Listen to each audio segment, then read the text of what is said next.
Okay, we're live now.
Can you hear me, Patrick? Yes.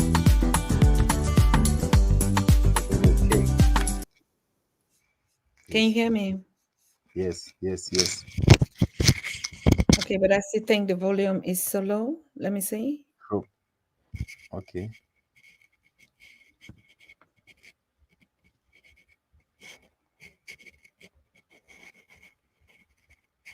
Mm-hmm. Can you hear me now? Yes. From my side, I can hear you loud and clear. Wonderful. Yes. I think we're live, and of course, a couple of minutes ago. So I want to Yes. welcome everyone that is joining us on this show tonight. We have two breaking news or two breaking updates that we have to share with you tonight. That's why in the studio with me today is PK Kasirim. PK Kasirim is the co-founder of the Pan-African Daily TV, and I mean, you've had to interact with him a couple of times right here. And I want to greet all of you that are joining this conversation. It's going to really be a heated one. Thank you, Alex, for joining from Kenya. I know you already was up when we shared. You said, "No, I can't miss this. I can't miss this." It's a very incredible story that we want to talk about today. It is this breaking, shocking news of Ernest Andrew, the inventor. That's how I begin. We have to call him. He's the inventor. Ernest Andrew, the 19-year-old Malawian who is really making hits like lighting all of his village with just air, with just air. And ever since we posted this trending video on Pan African Daily, I mean, we haven't had a break or braid out because of the interactions and the comments and the very exciting points that young Africans are actually proud of this counterpart of theirs. And we think these are the kind of stories that deserve exposure, awareness, but also to share our opinion, and to motivate and encourage more young people to emulate the steps of this young Malawian. And I think naturally Malawi is definitely proud of getting one of its own come out from the dark, to create light, something that we usually would know could have happened only in the Bible. Now it's actually happening now, and it's quite interesting and challenging. So I welcome all of you that are joining the stream. If you're watching me wherever you are, and you have a comment or a statement about this innovation or this young inventor, please drop it in the comment, and we'll bring it live to the audience. but also, you can call in into the studio. I don't know if we're going to have time on that today, but just drop in your comments and we'll bring it live on the show. So, Patrick, um, how are you doing today, my brother? Yes, I'm doing fine here in Kenya. The weather is so very calm. Everything's is going on very well, and I appreciate it because I thank God for all this. Yeah, we have come from 2023, a lot of challenges here and there, but we thank God that we are moving into the 2024 with a very new vigor, with a lot of hope, motivation, and desire to achieve more in this year 2024. Yes.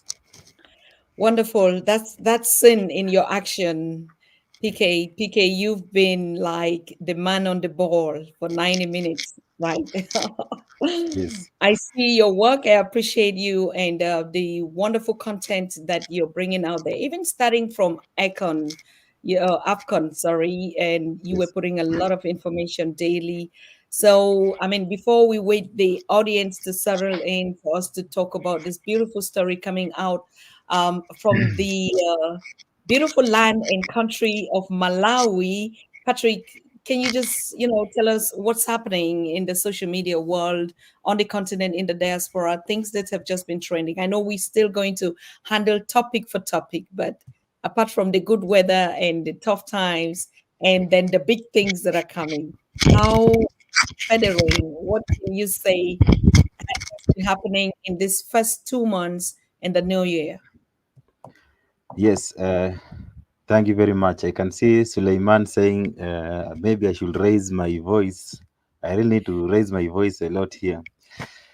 Yes, it has been so long. I can't remember the last time I came live here, but now I'll have to improve it so as to make all the audience feel so very comfortable from the end.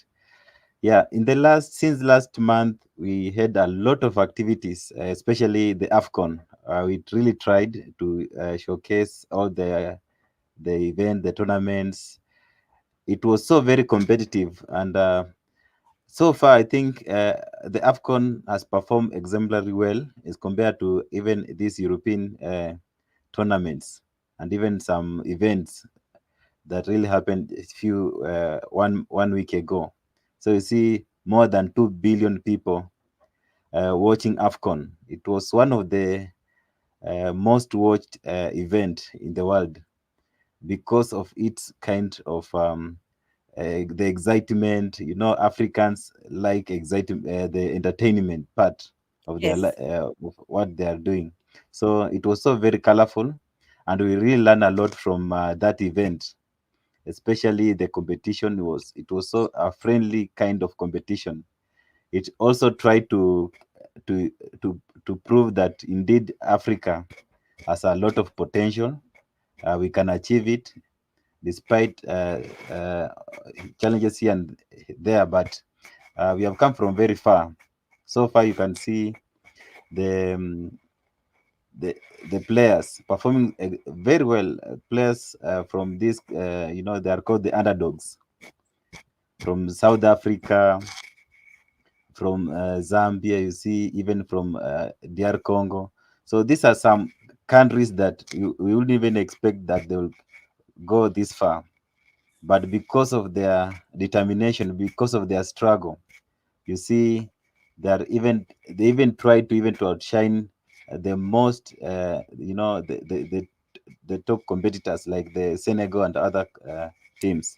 So AFCON was so very colorful. I enjoyed it, and I also try to engage the audience.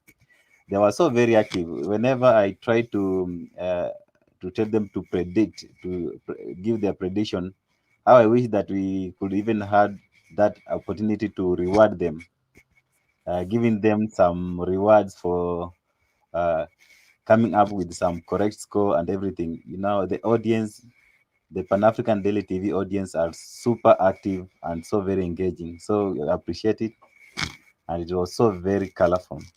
The second event in the last few days, I think I think it's about the currency. especially here in most countries in Africa. You see, the dollar has been performing poorly. So countries like Kenya, Malawi, Zambia, even Rwanda and even Tanzania. So these countries have been the countries has been improving, they are strengthening against dollar. I don't know the reason behind it, but for example, here in Kenya, it has really performed very well from 163 Kenya shilling against dollar. It has strengthened up to 136 up there from the report by the um, Kenya, uh, the bank, the main bank. So you see, it has been so very positive, and most Kenyans were so very excited about it because the kind of the way it was like skyrocketing, it impacted a lot of very many Kenyans because of the the hard currency exchange rates and all that. But now it's performing so very well. And then recently we had this shocking event, and I was so very surprised because you remember you are the one who showed me that screenshot about that young boy from Malawi, 18-year-old, a school dropout. I didn't even expect. I had to watch that video to confirm indeed if it's true that he came up with that kind of innovation. As somebody like me, I couldn't even be able to do some kind of innovation, but you see somebody who is a school dropout, is through his ambition, his determination, and his passion that made him to come up with that innovation. And you see, the community are benefiting a lot um, from that innovation. So very, very, very, and I appreciate it. Yeah, so far, maybe as we move forward, I'll try as much as possible to come up with more information of what has been happening here in Africa. Especially even the yesterday we had Obasanjo, the former president of Nigeria, who came to Kenya. He said yesterday that he came for three reasons. First, one of the reasons he wanted to greet his best friend Raila Odinga. Second one, he wanted to to bring that kind of truce between Raila Odinga, the opposition leader, and the president William Ruto. Raila Odinga, when it comes to opposition, is a veteran. Is a very strong politician. So Obasanjo tried to come and try to unite them. But so far, everything is so very positive here in Kenya. Then the third part here, his main intention is to mobilize for Raila Odinga to be the chairperson of the African Union Commission. So those 3 points, he came up with those three messages. So as we move forward, I'll try to explain in detail about all these events. Thank you. Thank you very much, Patrick. I mean, for the summary. Of course, a lot of things have happened, and we would be breaking these issues down one after the other on Channel 6. On Channel 6, we're really going to be getting into details. We told you last time, and we hope all of you here would be subscribing to Channel 6. Here, we are streaming on Channel 1 live. And so we have Channel 2 that is coming up. Channel 2 is actually going to focus on culture, history, anything that has to do with culture. And then we have Channel 3, which is more about African spirituality. And up to Channel 6. Channel 6 is where actually we'll be breaking down the political, business, economics aspect live from Channel 1. So we'll be encouraging you to actually follow us on these different channels as we begin now to actually select, and put them into packages so that we can start uh, big work that is ahead of us.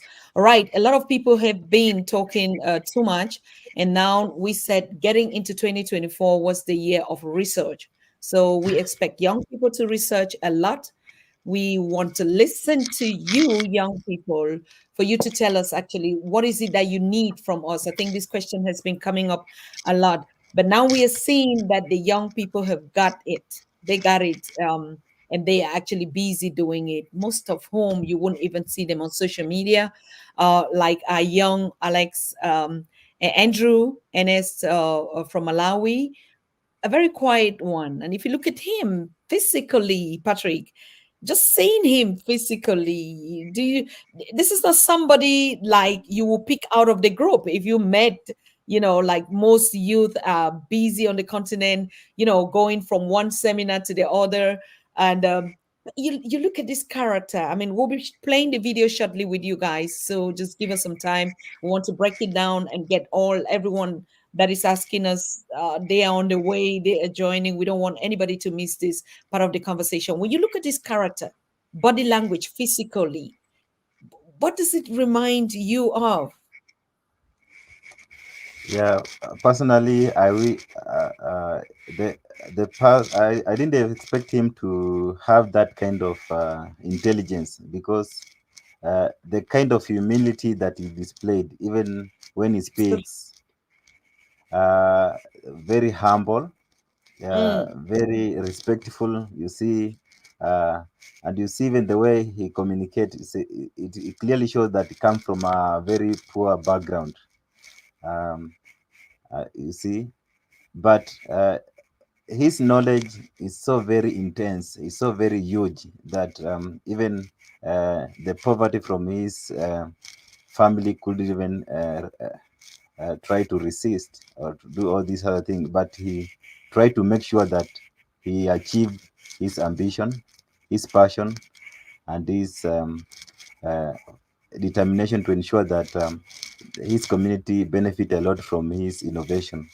So honestly, the 19 year, the is it 18 years, 18 years or 19 years, but 19.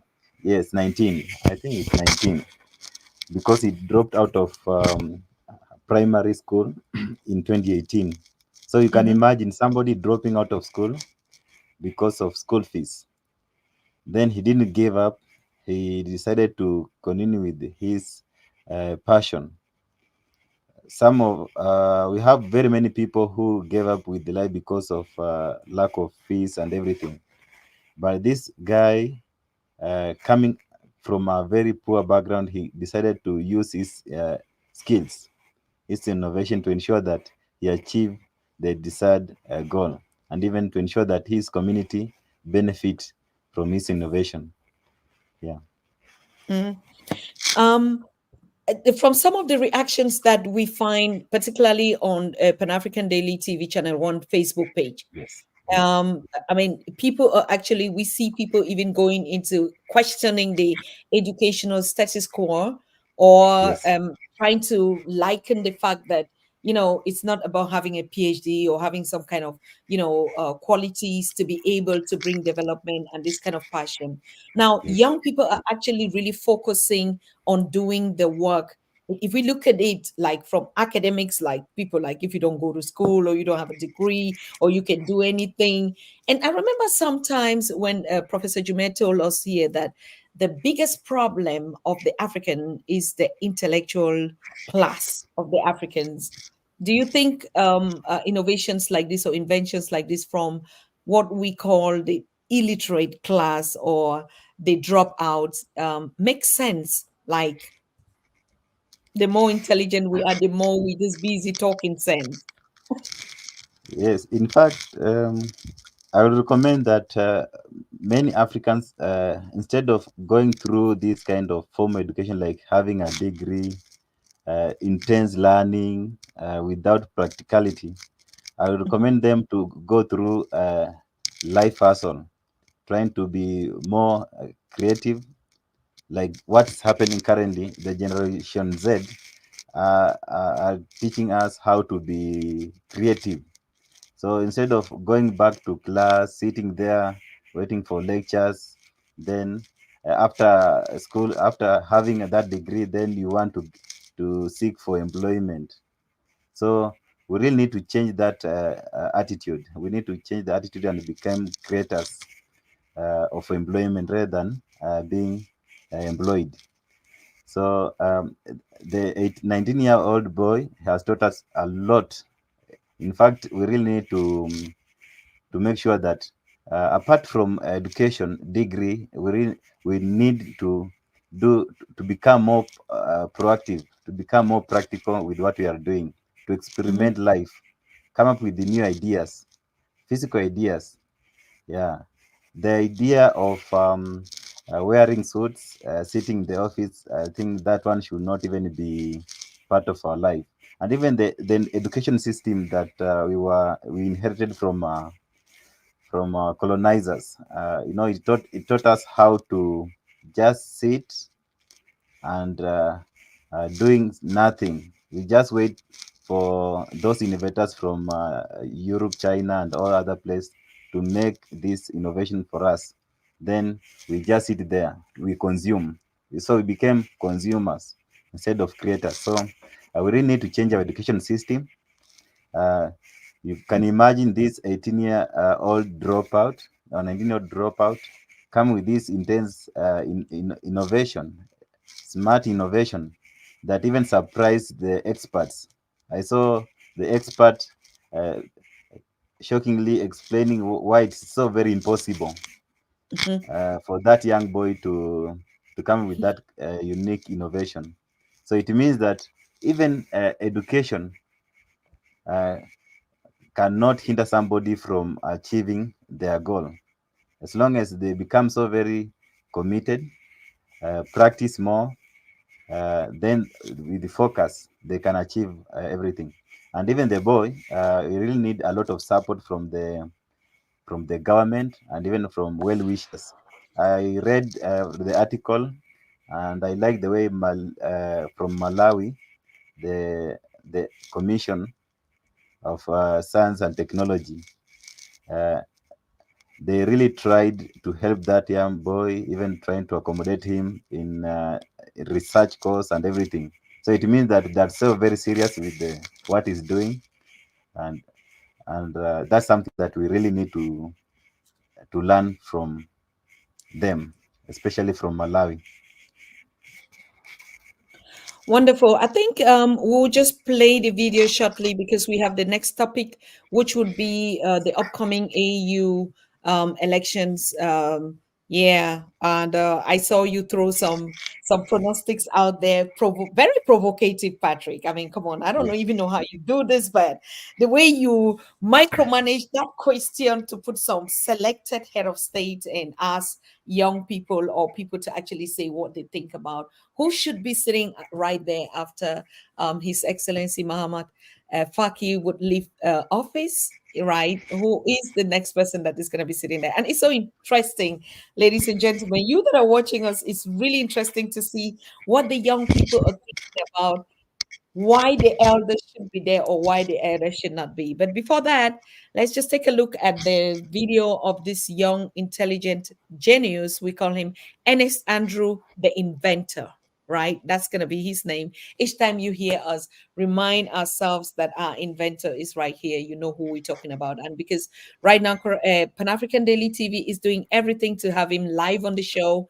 we're still having some challenges because we need a translator, right? Him live on the show here. But of course, that's going to happen. We are focusing, like we said, this year is going to be 98% young people.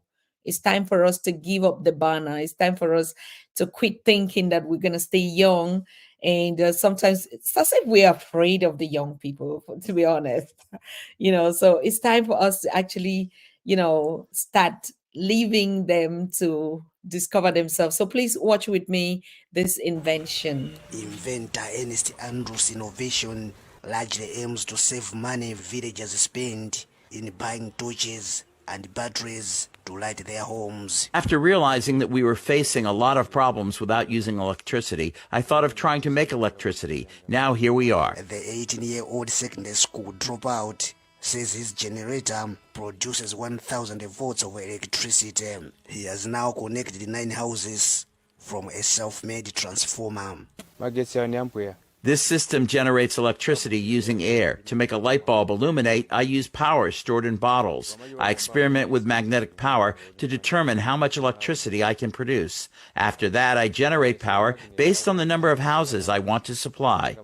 But experts complain of Andrew's failure to articulate how he is using air to generate electricity, or they say he might be purposely concealing it to prevent others from copying. What type of air is he using? We don't know. What air is doing to produce the power? We don't know. And he is not saying. How is he taking the air into his system to produce electricity? We don't know. Katumba said if he proved real, Andrew's innovation would be rated among the most extraordinary in the world. The innovation has convinced skeptical neighbors. I was among those who were doubting his ability to generate electricity, which we can use in our homes. But when I saw that he had managed to connect his parents' house, that's when I asked him to connect my house too. Now life is simple. The villagers use the free electricity to charge phones and plug in electric shaving machines. Andrew's mother, Evelyn Chinguo, says he dropped out of school in 2018 because of lack of school fees. In the meantime, Andrew is working to connect the entire village and fulfill the government's request to illuminate the nearby public primary school.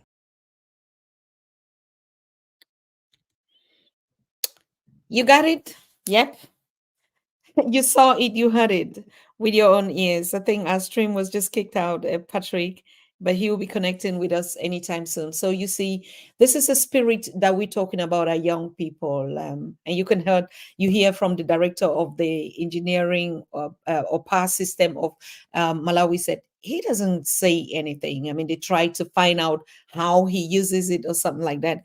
He's just so quiet on it. And I think the young man knows already. I mean, even though we're seeing him, he's young physically, like we were saying, very humble one. You can tell from his body language. You can tell from, the way he carries on that this is somebody that has a long way to go, has a vision to go. I mean, of course, we see skeptics or we hear people already saying this young man needs protection, because, of course, thanks to Voice of America, we could land hands on this video. And so the whole idea of when young people are coming up with such amazing invention and projects, they need protection, they need accommodation, they need financing, they need re-engineering and kind of like push them forward. I think those are things that we'll be talking about when we have him live on the show, because we already hear patrons and matrons from the diaspora asking, how can we help, how can we be a part of this project, which is actually what Patrick and I are lobbying on to say. And in any case, in any situation that we'll have to have this young man live on the show, it will be for us to actually find out or just listen to him tell us what he wants or what he needs from us to do. Like most often, Patrick, thank you for coming back. We have the idea. Why do you think that Ernest Andrew would not say anything about his technology to his community? What do you think could be in his mind? We just kind of find out. Patrick. Okay, I see Patrick is hanging somewhere. That will be quite interesting for us to find out. Because this is strange, and you can hear the Malawian minister saying it's actually going to be one of the biggest thing that will happen in the world at large. But I hate us always like it has to happen in the world. It has to happen in Africa. This is going to be the biggest innovation that is happening in Africa, and let us first of all stay right there. Let's stay at home and not try to something big that, yes, of course, using air is not something that is new out here. We know that. But to come from somebody, from a young, from a youth that has not been to school, that is not exposed to technology, to sit and just think.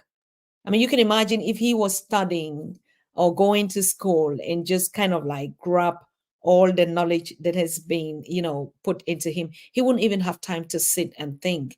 So he's going to be just swallowing the pills and later on to throw them out in search of a job. Ernest did not do that. Ernest thought I can do it and believe I will do it. And he just did it. And so we want to send a very clear signal out there to our young people that we're so proud of you. And that if Ernest could do it, you definitely would do it. You just need to stay focused, find your purpose, the reason why you're here. 150%, we don't have any doubt that you're going to make it, because who gave birth to you can only be very smart and intelligent parents like us. And so there's no reason that we can doubt your capability. I want to try and see if Patrick would join Yes, me again. yes, Is yes, everything okay with you right yes, there? yes. It's okay. Wonderful. Yeah. I asked the question, did you get my point? No, maybe we can repeat once again. Right. The issue was you watched that tape, Yes. and when this man in charge of the technical department was saying like they don't know, they asked him, he would not say anything. What do you think is going on in his mind if he doesn't want to release, how he used it or what his Uh, technology is all about? yes. Maybe he had two. I have two options. First of all, maybe he has no idea on how to explain it clearly to them using scientific terms. You see, it's a secondary dropout, school dropout. Then he used natural skills to do all these things. So the idea of using these scientific terms, physics terms, chemistry terms, and all that, so maybe hindered him from explaining in details how these things perform. So it's more practical than theoretical. So this is one of the reason. And the second reason could be maybe he wants to protect his ideas from, we have these unscrupulous people who want to take advantage of his innovation, then they run away with it. So maybe he's so very intelligent. He knows that one day somebody can end up even snatching his ideas. So he wants to protect it. And even you see, even the expert who was speaking during the that video, in that video by the VOA, the interview by VOA, you discover that the guy appears if so very uncomfortable. He feel as if he's so very defeated by this young person. So, but the good thing is that this guy he really need a lot of protection from these external factors. Yes. That's something that is quite profound, Yes. really profound. The way you try to put it, like it could be the fact that he doesn't Yes. he doesn't have this scientific intellectual intellect Yes. to be able to break it down for them to understand. It's normal. Visionaries sometimes are difficult to explain their vision to common people, because I can understand, we can relate. The vision is given only to him. And so he's busy focusing on keeping that seed, on watering it, than just explaining what is into it. And like you said, the body language of the expert is really appalling. And do you think this has to do something with, the senior generation being afraid of the young generation, or this kind of ping pong between us that we don't even believe in each other that it could happen? You can imagine if it was a Chinese, just a small Chinese, I don't know what trader or what, he wouldn't be asking those questions. Am I correct? Yes, an educated person, most of them suffer from inferiority complex when they see these young people who have not gone to school achieve more or better than them. So they try as much as possible to avoid them, try to suppress them in different ways. So that's why these people, or the experts, those who have gone through tertiary education and all that, they try to show as if they know almost everything, but in reality or practically they don't know anything. theoretically they can explain, but when it comes to real life practicality, it's so very difficult for them to do it. That's why they become so very shocked by these people. Uh, and the next generation, they really need to focus more on being practical, being innovative, and try to avoid this mindset of being, educated mindset. You need to wear suits, tie, and all that for you to achieve in life. So you can even achieve differently. You can Mhm. succeed in life using different methods. Yeah, different talents or passion and all other things. I totally agree with you, Cheryl, when you say they have very talented African children, especially the outcast. Absolutely correct. And I mean, of course, I don't know any self-made billionaire in the West that never was an outcast. I don't know any. If you listen to the stories of Tyler Perry, to the stories of Oprah Winfrey, to the stories of Michelle Obama, Mr. Obama, or President Obama, if you look at Yes, all these stories, they never were people that just grew up to inherit some wealth. They almost at some time had dropped up from school. People didn't believe in them. yes, Everybody thought they were wayward. At some point, Tyler always says that he was a junkie. He had to beg food. Even Jack Ma from Alibaba said it a couple of times. How he had to beg for food. So I think it's a kind of a revelation that people who are really visionaries and intellectual don't actually need this school, because at an early age they already know what they want. They know yes. what they want in life. Do you want to think, Patrick, that this guy thinks, I don't have time to begin to negotiate, and at some point, even with that technology, they're going to take it away from him, and that might be a distraction? Yeah, although he need some ideas, some, since the world is advancing, there's some terminology that you really need to understand to up his game.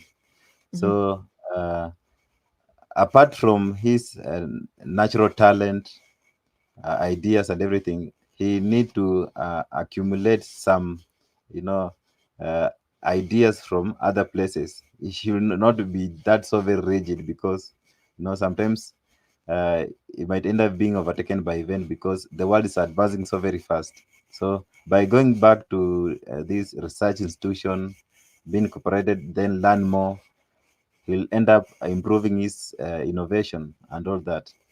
I've Mhm. seen even from your discussion, you said that most of the world-renowned leaders, those the innovators, most of them uh, dropped out of school and decided to go through this long route of innovation. So, like for example, we have from the comment section from the previous post that we made, Hassan Natembe and Kibiti say most world-renowned inventors and innovators didn't go beyond primary school education. Somebody is alleging that education is overrated. That's an allegation. Then Mhm. Farouk Kazembe says African experts will always talk down innovators until the whites came and take them to their land and modernize the same and sell it back to Africa. Well done, young man. So you see, uh, this is an example of is giving an example of that expert who saw impossibility on that young person, until when these people from Europe come, and then they take this young boy to this Europe, and then you see all these other things. They make use of him, then do a lot of innovation, and later on, the output or the product or the byproduct, they sell it to Africa. So so instead of killing the young talents, we need to appreciate them. We need to appreciate these young people. Yeah. That's so true. So, yeah, we're gonna move to the next topic. The next topic is also very challenging, Patrick. I don't know how you came up with this, with Oh, this group right here. I mean, I want to bring this group right up.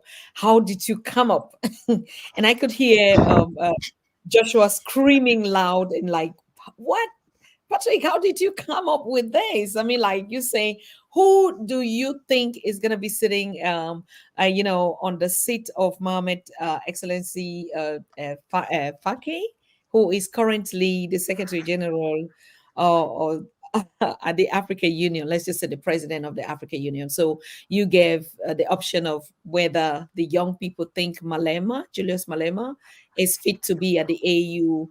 You also step up with Traore and say, I mean, this is already a warrior in the battlefield. He knows how business works, and to be able, to kick out the French system out of their stomach to embrace something new could be that. But then, because of the lobby from Obasanjo, to get Raila Odinga, who is the outgoing, or who was the president.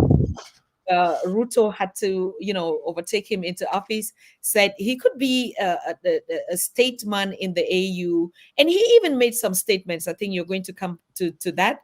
And then Ruto, of course, who has been busy, the president for the Hustlers in Kenya. You're also going to tell us why you absolutely think that he could. And President Museveni, oh, come on, give me a break. How did you even come in terms of thinking that? And of course, most Pan-Africans from the chat are saying, yes, these are experts. They know how to play the game.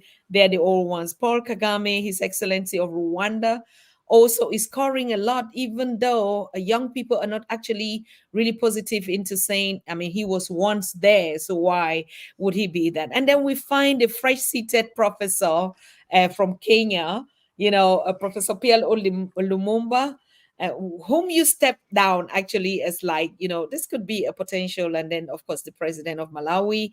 And come to think about it, President Paul Biya of Cameroon is here on this list. When Cameroonians are thinking, I mean, this guy is already too old, like he doesn't even know what is happening in his own very country.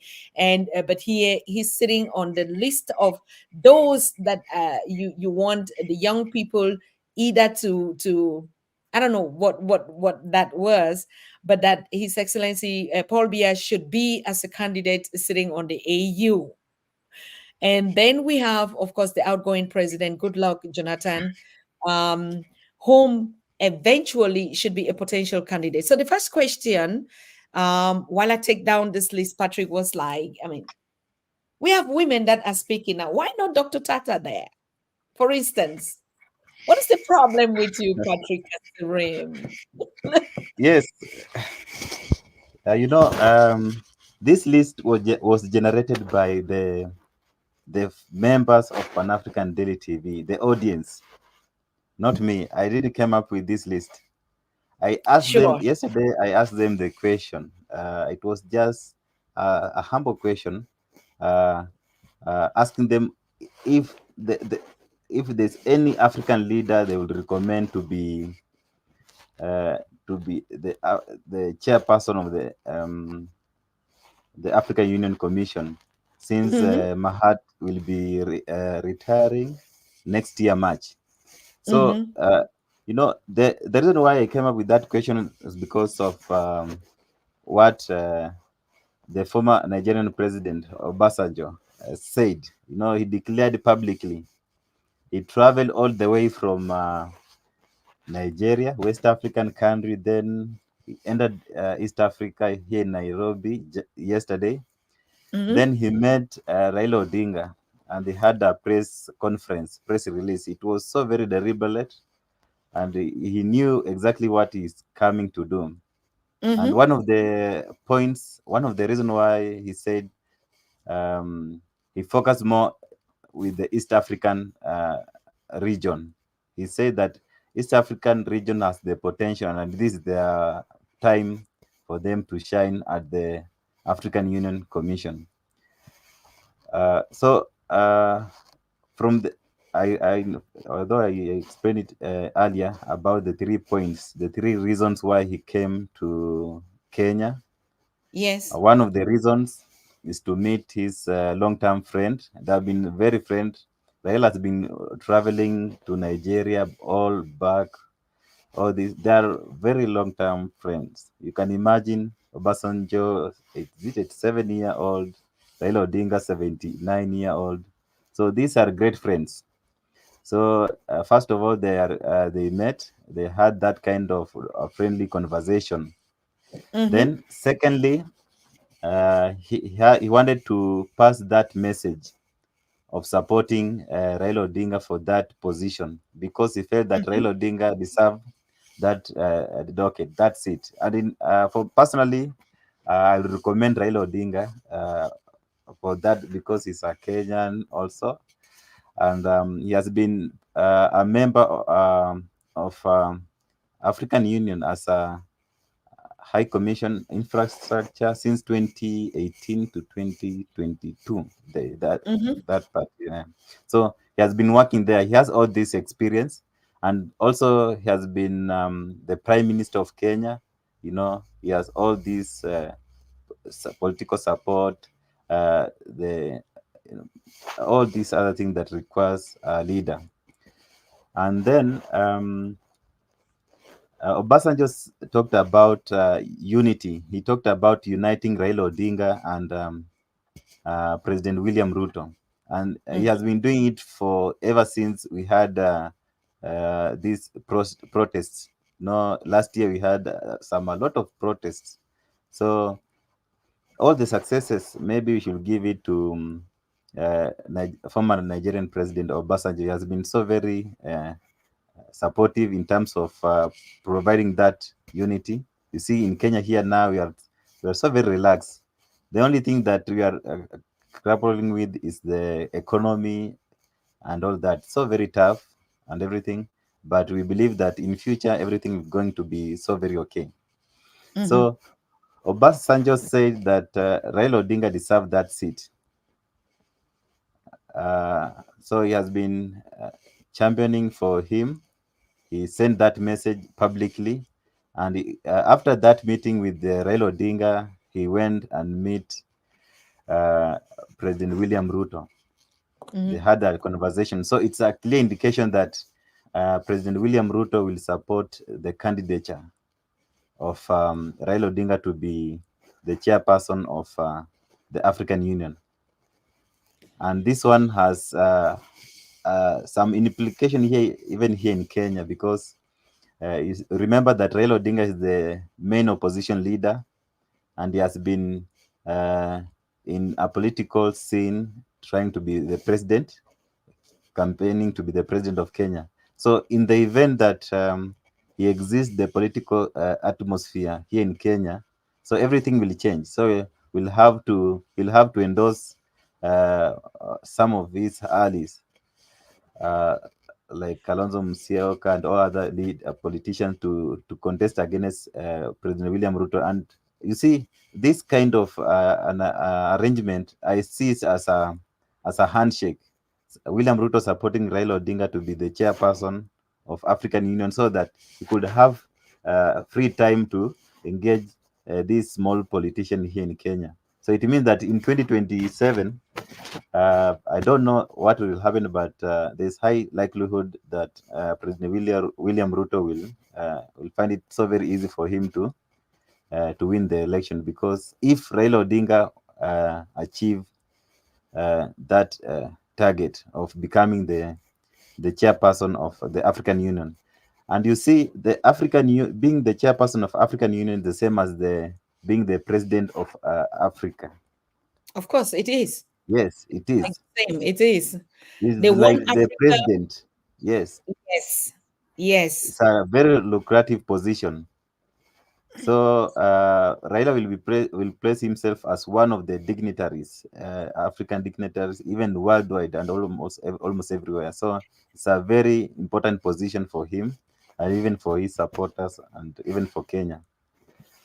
Then, On what criterias? I'm sorry, I have to interrupt a little bit. What yeah, criterias did the audience use to choose individual candidates? Of course, you're talking from the perspective of the advantage of Kenya because you understand Kenyan political scene and how what kind of it was.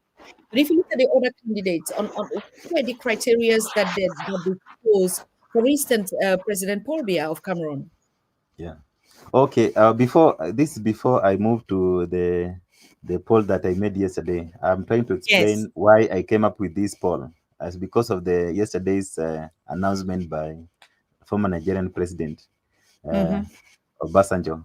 So some of the criteria for the appointment of the chairperson of the African Union Commission.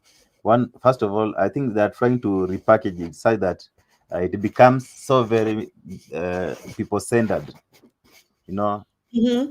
people owns the African Union, unlike in the past whereby it was as if they were being selected from some boardroom somewhere.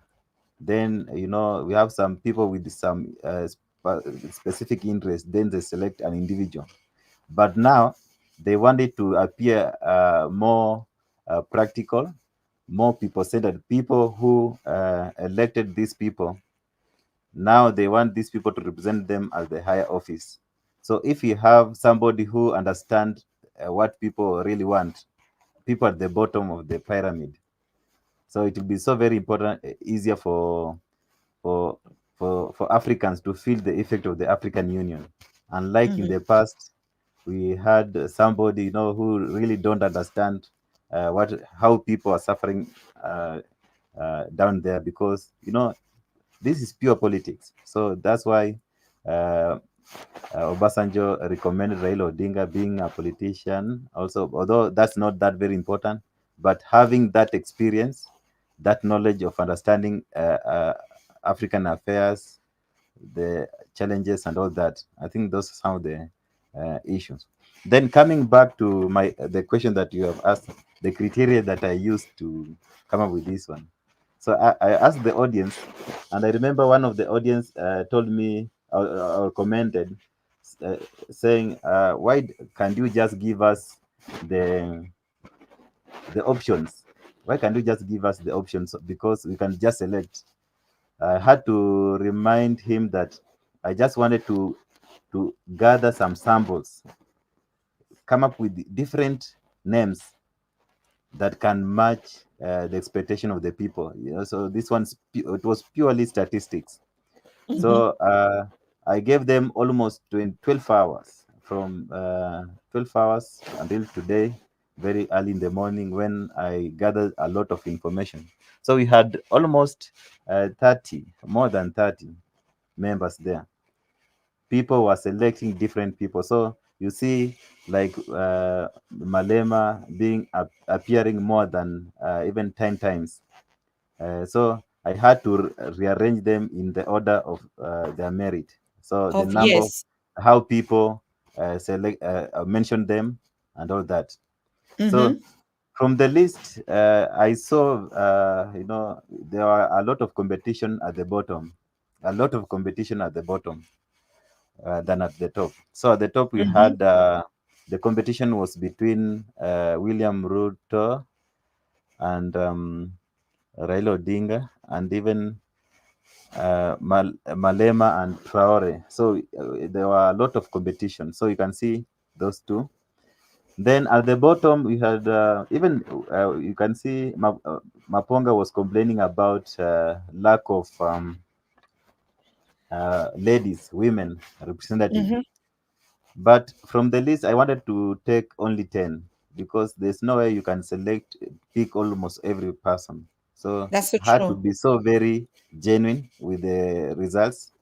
So you see, the ladies there were Tanzanian President Samia Suluhu, Dr. Mm-hmm. Rikana. They were convening down there. So most, even we had Bobby Wine, we had Malawi President Chakwera there. You Mm-hmm. see, is missing from the list of top 10. So Goita, we had even Yemi Osibancho, the former uh, Vice President of Nigeria. So we have very many people. Then surprisingly, I was so shocked seeing Cameroonian president. We are calling him the ancestor. Uh, is appearing among the top. I was so shocked. I don't know the reason behind this one. Maybe it was a way of somebody tried to, he was an outlier, so he had to, he wanted to come up to, I don't know, to excite the audience or something, because the number of votes that he received was so a bit so very higher than our expectation. So that's why we had that Paul Biya. So I had to give him the benefit of that one. Right? There's no way we can overjudge somebody. There's a Of reason course. behind that one. Yes. Then another observation from the list of the top 10, you see Malema, the Ibrahim Traore, Raila Odinga, William Ruto, Yoweri Museveni, Paul Kagame, PLO Lumumba, we have Ichilema, we have Paul Biya and Jonathan Goodluck. So I dropped I think Goodluck Jonathan had a lot of votes. There was a lot of competition. So there's no way Dr. Rikana and even Samia Sulu would even approach that part, because there were Mhm. almost 14, 15 there. So these are the list. And surprisingly, Paul Kagame dropped because very many people were championing for Paul Kagame from the list. Mhm. But now you can see it's becoming number 6. Then another observation is for the PLO Lumumba. Very many people feel like maybe PLO Lumumba can play a role as an advisor of the chairperson of the Mhm. African Union. I don't know why. Maybe Africans like politics. They don't want to regard him as somebody who uh, can become the chairperson. Maybe they have their reason, a lot of reason for that. So that list out of 10. So you see, the number one was uh,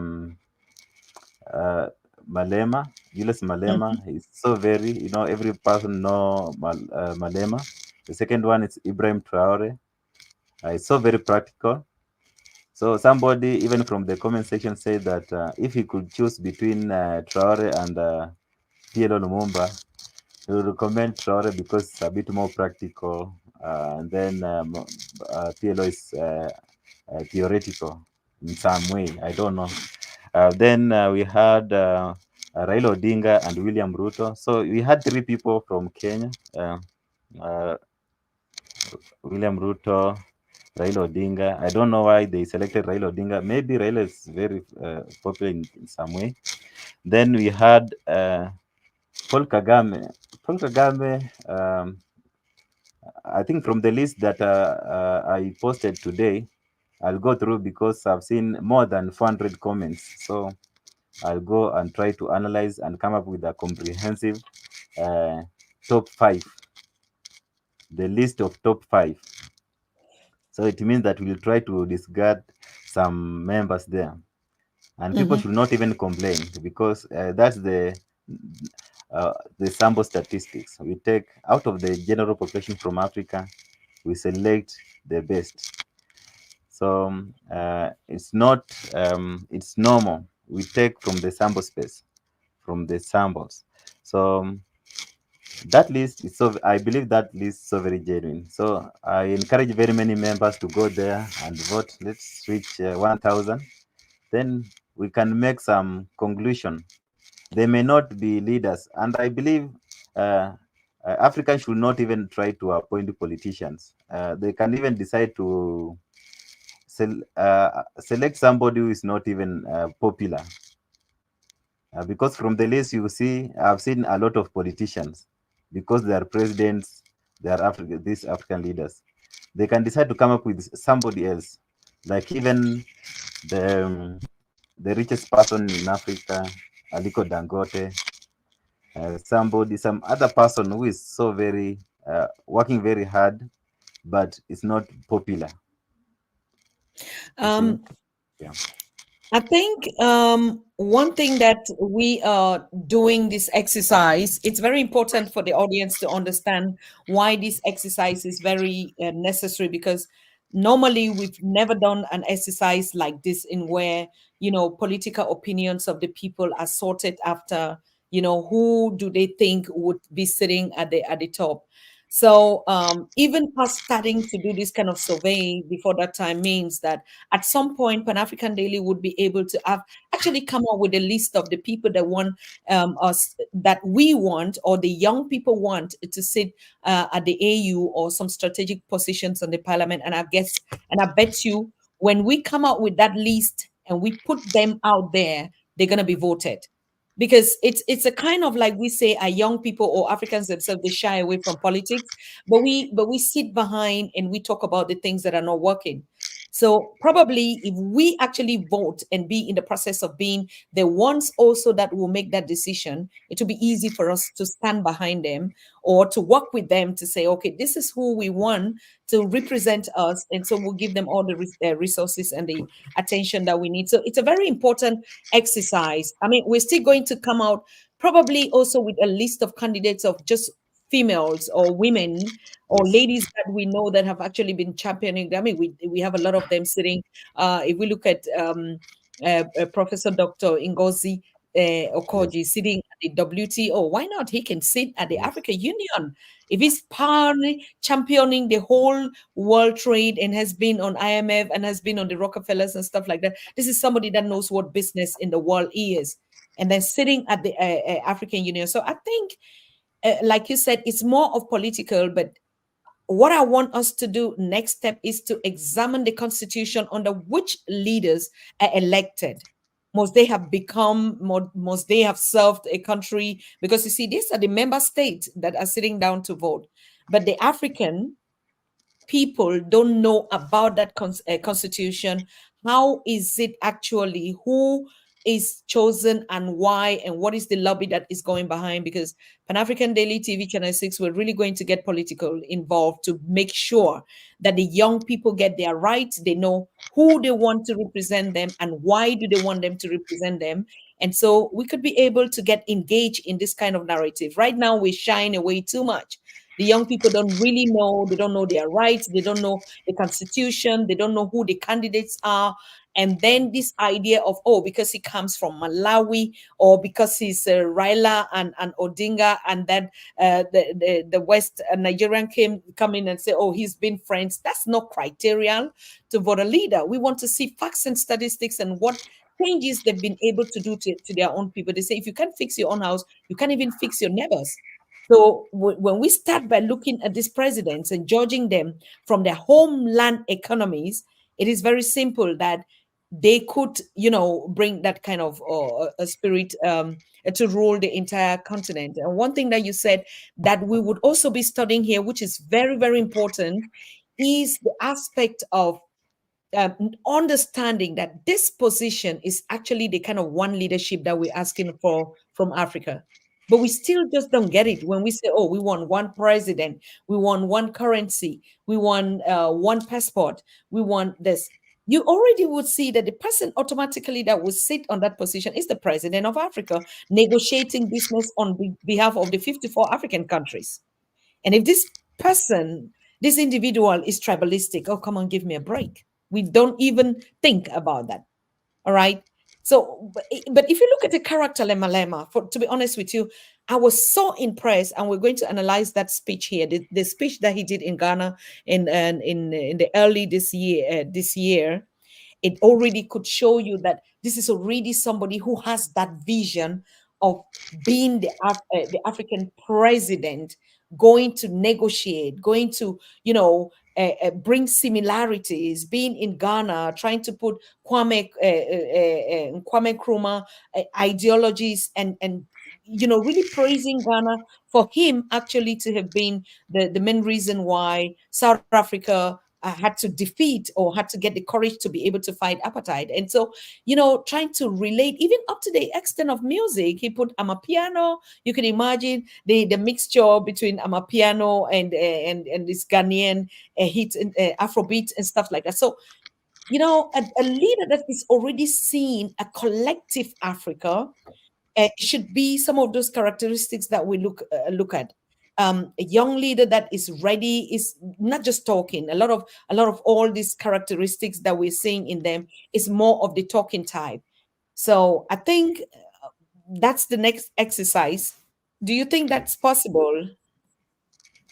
Yes, it's very possible. And from your request is that we really need to have young people to participate in this exercise, in this uh, election of the chairperson of the African Union. Because you see, most of these people who are being fronted are older people. No young person has appeared so far, even Mm-hmm, women, because in Kenya here we support the two-third gender rule, whereby we really need to have women. Even if we have five people, we need to have two or one or two. So that's a must. So you see, mm-hmm, so because of the nature of our politics and the nature of our life, there's a way in which women are being sidelined, and even young people. So the priority must be placed on them uh, for them to achieve all this. Then for I don't know why Africans like the idea of having somebody who is a bit more uh, uh, more authoritative, somebody who can brush shoulders with the West and all that. I've seen that's something that very many Africans want. They want somebody who is so very vibrant, somebody who can provoke even the West and all that, like the Traore, Malema, and all these people. I remember there was a time when Paul Kagame was provoking the West. He became the darling of very many Africans. But in the recent times, you see him so very lenient. Even President William Ruto, when he assumed power, he became so very more Pan-African because he wanted to champion for African agenda. Then when he tried to go back and try to relate or to interact with the West, when many people thought that maybe it's becoming a project of the West. So I don't know why people rate uh, this African leader in relation to how they provoke the West. Uh, I don't know. Maybe they need to tell us more behind that, because sometimes if you become so very, very critical, very more, it's as if you are trying to create some division, we might end up losing some marks, some points. So yes, in some way. So I prefer having a bit of moderate.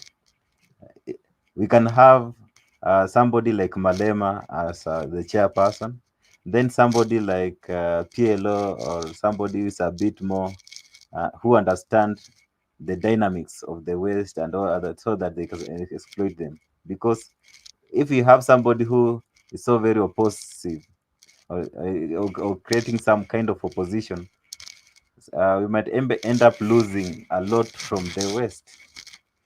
That's my observation in some way. So um, we need to have, yeah. it's true. It's we need to understand the political dynamics, I think what young people should be looking after, we have to teach them a lot, is international experiences. There's no way you can beat or can be a president without having the knowledge of the culture of business of the West. There's just no way. It's impossible.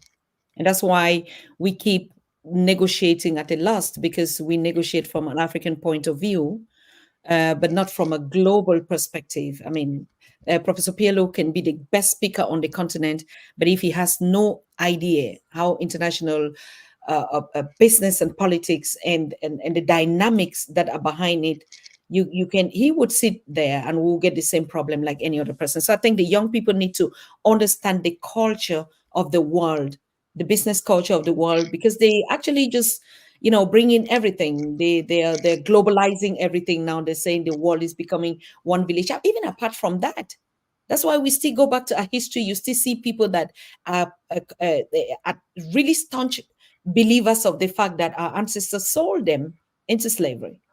Okay, just Yes, if you don't really know your history, you would also go to that dynamic because, of course, they were slave sellers. Let's not make that mistake. But the thing that we are not arguing is on what pretext were they selling the ones that would do involve actively in the slave trade. So it's a real complex situation. I think the more we, the Pan-Africanists, the Africans that want this global agenda, to negotiate on a kind of a win-win between Africa and the West, and stuff like that, we will have to do a lot of trade-off. That's the fact. yes, and Do a lot I of agree with trade-off. yes, I agree with Ayoka saying we can understand global politics, but work in the best interest of Africa. Yeah, Sure. I think it's so very true. This African politics, like what we are currently experiencing about Malema, about Traore, about Paul Kagame, all these people who are so very critical about the West. So Mm-hmm. it's almost the same as normal uh, politics. It's a country politics.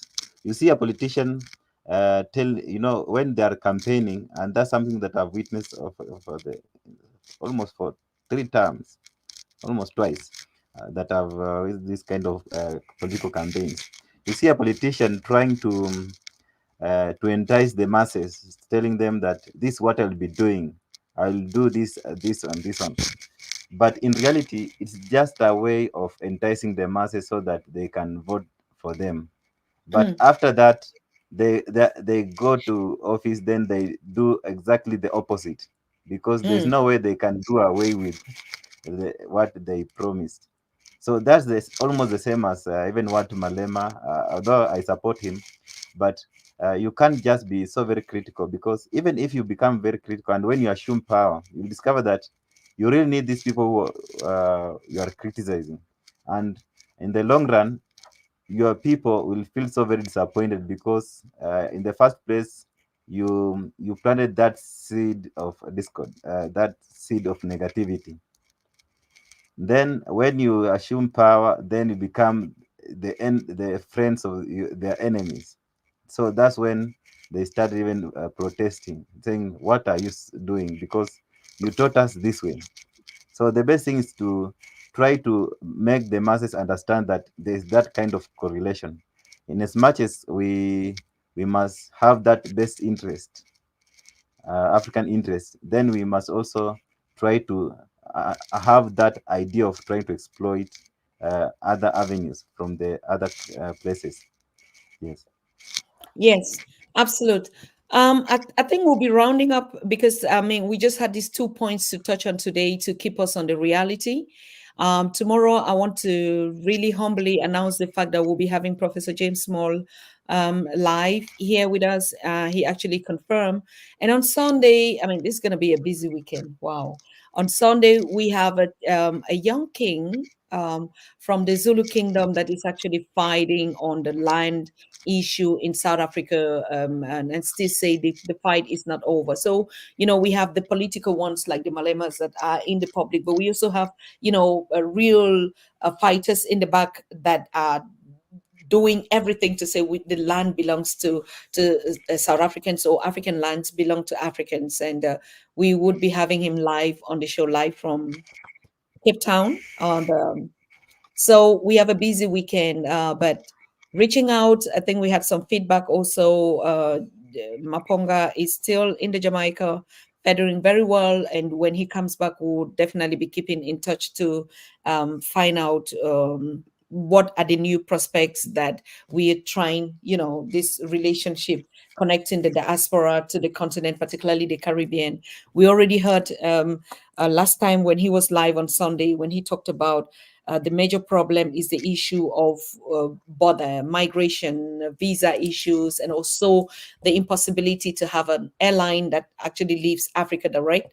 And the question that he was raising was very pertinent when he said, "But when they came to capture us, like political prisoners, there was a way. But now, in the modern times, to even go for business transactions and stuff like that, suddenly they like after they cross the ocean, they throw the rope into the sea, right?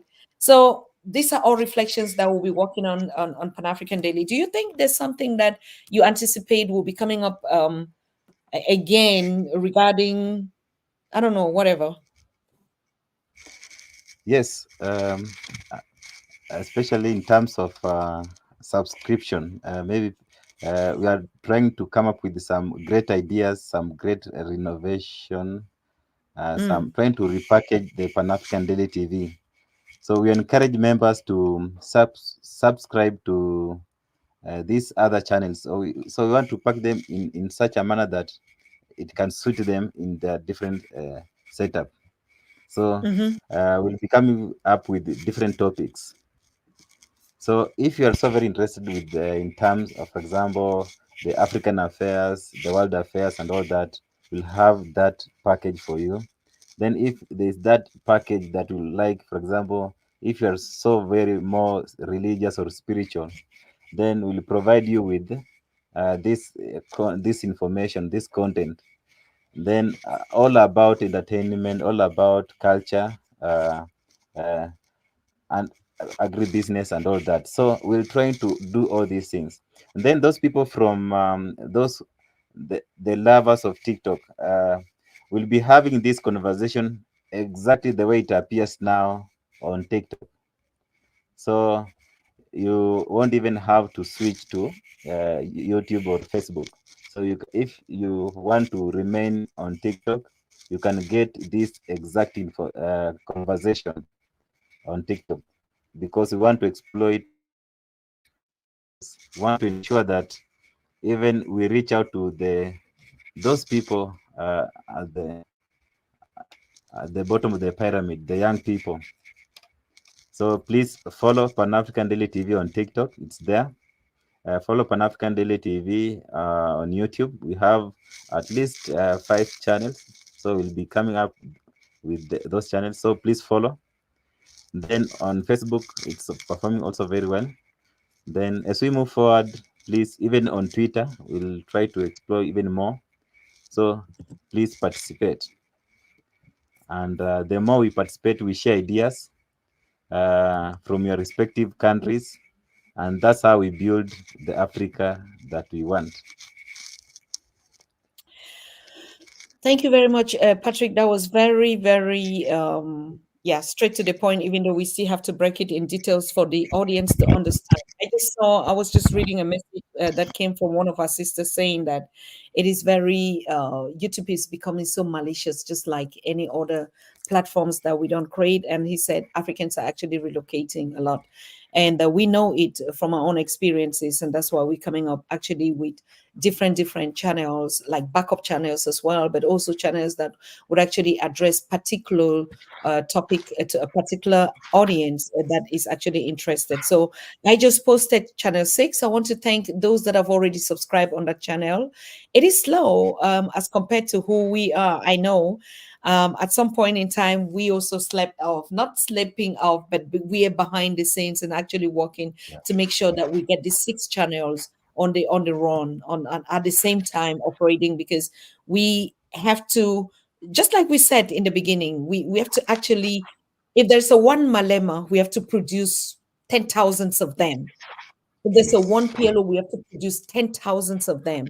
So there can be no one Pan-African Daily. We have to produce every platform that is coming, because we don't know what happens to the other. Like this one has just been, channel 1 is actually silent, intentionally silent. Yeah.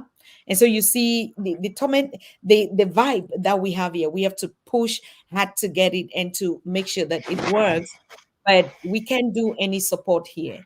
And really, I want to thank our supporters. We have private supporters in the background that have been making sure that no matter, regardless of what, we have to come live, to bring the education, and that this platform is so relevant than never before. And I like when Professor James, and tomorrow he's going to come to address that topic, when he said, all of you Pan-Africanists that have actually been following their lectures here on Pan-African Daily, they just want to thank you and say they have left a legacy for you. And that what we produce in this short time, in this short space, is generational wealth for the children of Africa, and they have to preserve it 100%. So I just put in the link. Please go on to channel 6 right now and subscribe. Okay, by next week we want to get this channel running. Channel 6 has to start running by next week, and we need 500, just 500. It's not even like the requirements that we used to have before. I've shared on all the platforms that we're streaming from right now. Just go on and subscribe, and just don't only subscribe. You know the spirit we have on Pan-African Daily. What's the motto, Patrick? What's the magic? How loyal and faithful are the Pan-African Daily TV followers here and the community here? Oh, Pan-African Daily TV followers are so very genuine. They are so very organic. They are so very real. You see, if we want something, they just do it willingly, as a community, as a society, because the platform has already built some. It's more like a community Mhm. of people who interact with and have that common purpose. So that's why whenever we want to come up with an idea, we they accept it so very willingly, so very fast, and that's the spirit that we want. So we need Mhm. to inculcate to have a lot of these members to come on board, and we forge for the better. So that's why Mm. we prefer having more than one platform, because sometimes uh, having one idea is so very dangerous, because we need to multiply that idea, so that if this one dies, another one will try to continue. So the more we have, the more we protect our diversity and everything. So please go there and subscribe.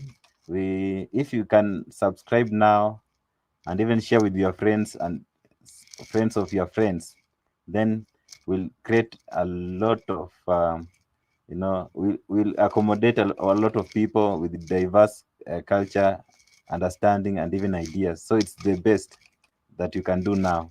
So in the coming days, we'll be having a more of a campaign. I know uh, due to censorship from YouTube, I know, it's more like there's something that they usually do. There are some community standards that block us from. It's as if they're blocking us from speaking. So some of the information that we were supposed to relay here, uh, the platform block us from doing it, because they want to achieve some narrative. So it's a narrative that these uh, companies have designed. So the best way is to have a lot of them, so that if this one fails, we can still continue with the other one. So that's the best idea. So please do it, and then so that we can move forward. In some. But on the other way, we already have the AfroWorld.tv. Apart from this social media platform, we already have the AfroWorld.tv. So all this information that we are seeing on YouTube and even on TikTok and even on Facebook we might end up migrating them to the Afroworld, because that platform is so very free. It's African friendly. Does not have all these restrictions. It's so very free. We can communicate in the language that we understand, that we need. Unlike this other platform whereby we are being censored, we are being blocked from explaining our affairs. So those are some of the challenges that we are facing, but we'll overcome. So we can't give up. We'll still be so very focused and ensure that we achieve our desired goal. Yes, thank you. Wonderful. Thank you. Oh, come on. Theo, thank you for watching and say congratulations. Any congratulations to you for joining. And of course, there's just no way, there's just no way we all know and everybody know, like we say, we don't say we believe anymore. We know. Now we know. We just want to end and round up this conversation by saying that we thank our young people and that we are behind you. Thank you, Cheryl, for giving us your son to save Africa. Thank you, every mother that is saying this is the right way for my son to go. I know a lot of mothers actually now that are doing home training and home education for their children, something that they never thought, and that they're doing extra classes to teach their children. Now, women are not just saying we stay home to babysit our children or we do this. Women now are saying when you raise a conscious African child, you have saved a whole generation. If you raise a conscious African girl, you have saved a whole family and a whole relationship and a whole generation. And if you raise a conscious African son, you have saved a whole continent and a whole generation. And this is just the motto, this is just the key, teaching our children who they are, teaching them to understand their culture and their identity and be proud of it, and teaching them the best thing is to own their land, to own Africa and to control it so that they can build wealth and generation upon generation wealth, because we can never develop on the continent of other people whose ancestors labored to build those lands, right? So it is time that we have to teach our own to build our own and for them to be free in a space that belongs to them. What is all the fight about? And we see this young guy, Ernest Andrew, doing it in a silent way. We encourage most of you to do it. We also had Osman Ture here. Those were the role models of young people, and more role models are coming up. So the next thing would be to get young people giving, showcase the projects in their communities that they're doing, Patrick, isn't it? They have to share Yes. more of this, NS Andrew, because we know there are millions of them in the villages. If the Voice of Africa did not capture this story, we wouldn't have had access to it. And that's why we're saying research for our young people is very important. You're watching us, you Pan African Daily, you're going to follow this video after we end the conversation. Please make sure you check around, you research in your villages, in your communities, young, talented Africans that are actually doing incredible things. Bring them to the platform. We're going to give them the exposure that they need. And while we're still looking for the contact to get Ernest Andrew here, we just think that's the best way to go. Are we done, Patrick? Okay. Maybe one important information. I Mhm. think it's about that it has been trending because I don't know why it's always so very emotive. The idea of religion versus spirituality. It's so very interesting. I see how people or how Africans are now embrace. They are trying to come come up with ways in which they can challenge the idea of spirituality and religion. They are no longer that scared of giving their opinion on that.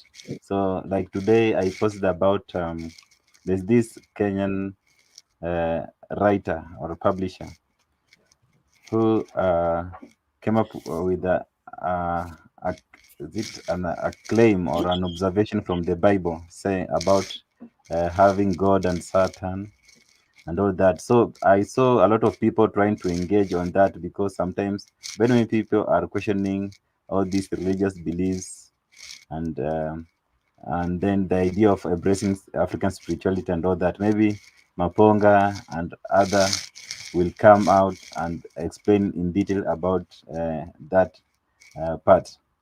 But I've seen also him, Dr. David, is it David Mailu, also speaking about witchcrafting is being part of science in Africa. It's part of African science.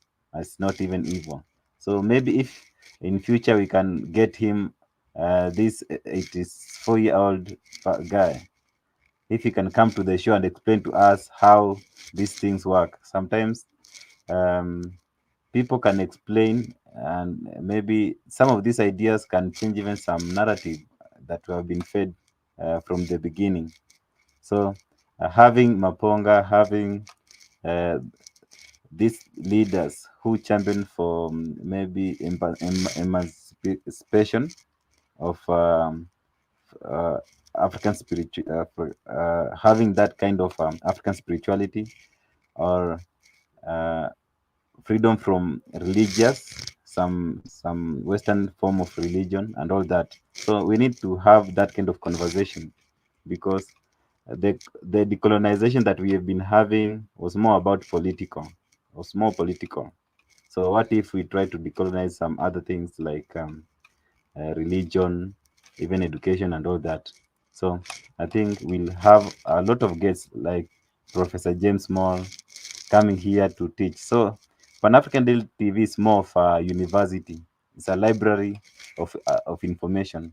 That's why Mm. we have decided to repackage them into different channels so that you can easily go and retrieve them. It will be so very easy for you to go and retrieve these packages instead of having them in uh, one package. It's so very in one. It's so very tiresome. But if we try to separate them, so that if you want information about spirituality, if you want information about this topic, it will be so very easy for you to get them, because it will be part of uh, our method of trying to make sure that you get all this information. Yes, thank you. I think, yes, that's the reason why we have Channel 3.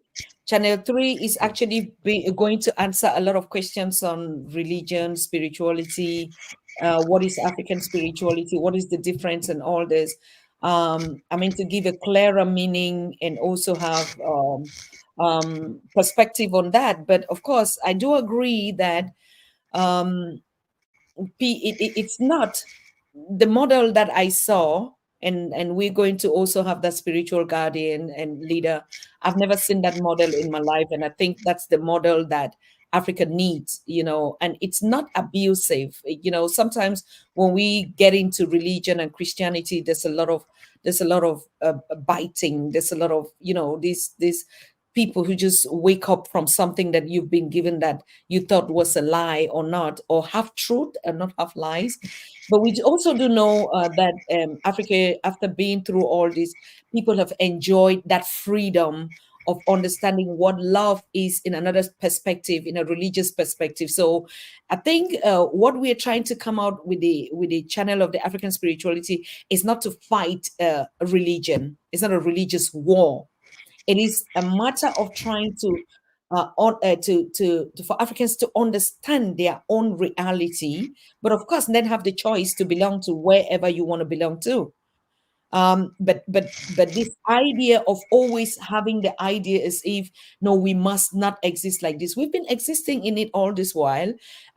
Yes, a lot of damages, or people that would have thought differently would have done things differently. Okay, and if religion, for instance, in the West is a form of a business, and if an African that is an African does it with the understanding that it is not something that has to do with what you've been taught all your life, then they would also act differently. So I think the solutions would come, like you're saying, trying to separate the packages.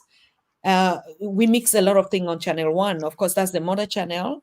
But trying to diversify these different topics. There are a lot of people that are not interested in politics, to be honest with you. And politics is so difficult. It's not their piece of cake. When we talk about relationship and family, where do we find it? We barely talk about those soft skills of Africans. We barely talk about how to raise ourselves as man and woman, king and queen, our children, how to direct them, how to fix our relationships, how to just be ourselves.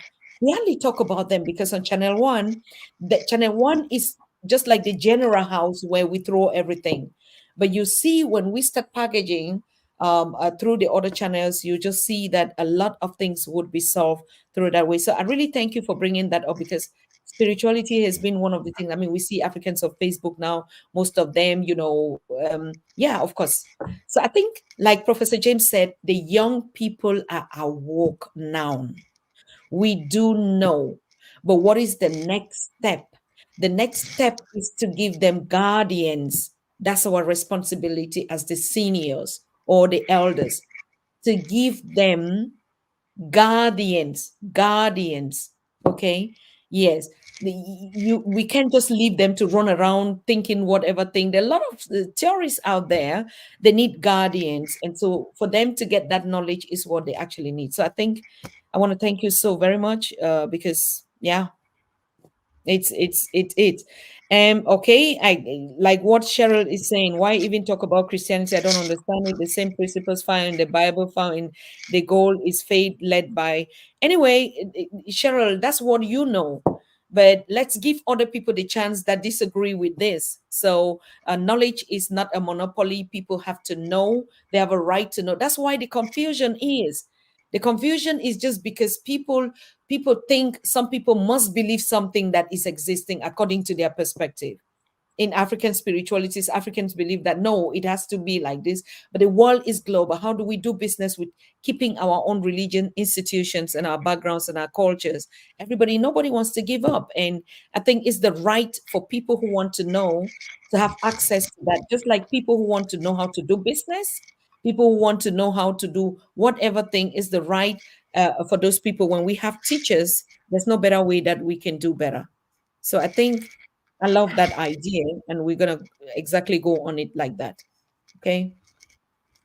So if there's nothing again to handle right here in the evening, I think we're not going to debate faith or whatever, or religion is not something that they debate about. It's something that we have well-taught researchers. Whether you call it African spirituality, I think the worst thing that happens is the word spirituality. That's the whole confusion. If you look at it all, the word spirituality. So, like we would have said, if we would really have said European spirituality, and then we say African spirituality, you see, it would have made some sense. But because we had already started, it is Christianity. It doesn't have a form whether it's from Africa, not from Africa, for Africans or not for Africans. And so the whole stuff is just like mixed up. But it works for some people. For some people, it's not working. And so I think we are in the age of knowledge. And this age of knowledge, people have a right to know and then decide what they want for themselves. Yeah. Yes, I think The even freedom for me, of respect. the idea of I think the idea of religion and spirituality should not even be a point of contention, as if we are in some form of competition, or who is more close to God or not. You have never even seen God. You have never even seen Satan. So the purpose of religion and even spirituality is to make human being live a comfortable life, a humanly life.